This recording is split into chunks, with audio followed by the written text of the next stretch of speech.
Chris Bowers with Waco Aircraft. We're going to talk a little bit about the Great Lakes, because normally when people think of your airplanes, they think open cockpit. They think wind in your hair, whistling through the wires, but there's now been a canopy put on the Great Lakes airplane. Why did you decide to do that?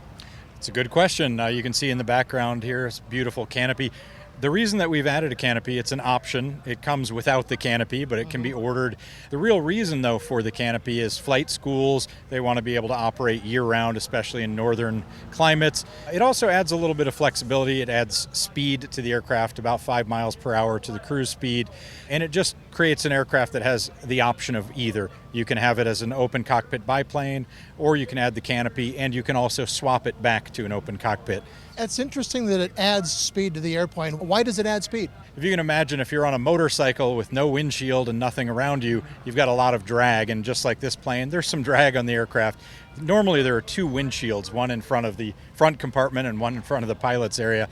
Once you add the canopy on it, it just smooths the airflow over the aircraft. Now, another innovation that you've got here at Oshkosh is you've put a new prop on the Waco aircraft. Talk a little bit about that. Sure. We have just approved the MT composite prop for the Waco. It's a lighter prop. It gives a slightly better climb rate, slightly better cruise speeds, and it's just a nice new option for existing Waco owners and, of course, anyone who'd like to purchase a new aircraft. It's always nice to have something a little better every year or two, and that's what we always strive for at Waco. Now, you mentioned that the canopy on the Great Lakes is pending FAA approval.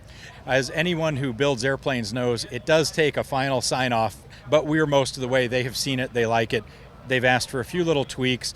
A note about that, the canopy is ejectable in flight, so if you had an emergency and you need to get out, you pull some pins, the canopy flies off, and you hop right out. Hopefully that'll never happen, but at least it's there as an option, and you know that it's there. So, do you have a timeline for that FAA certification?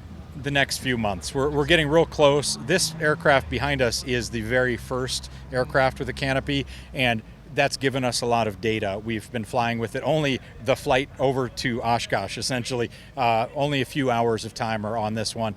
I'm sure after we have 10 to 15 hours, we'll be able to collect enough data to get the final approvals. Can existing Great Lakes owners modify for a canopy? Only if it's the new series of aircraft that were built starting in 2014. We're looking into that option for older aircraft. I can only say hopefully, but we can't promise it right this second. And what is the cost on the option? Right now it's about $18,000, but again, for a flight school that wants to operate year-round, it's kind of I wouldn't say necessary, but it would be very nice to have for those cold weather flying days. Great. Well, Chris, thanks very much for taking some time to talk with us, and good luck and have a great show. Thank you.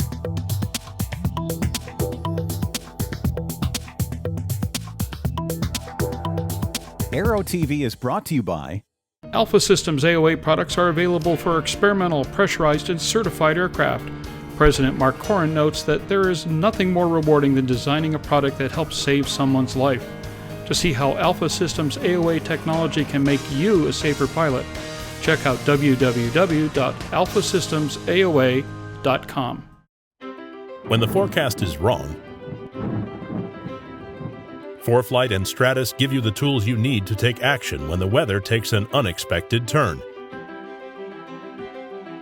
ForeFlight, the app pilots depend on.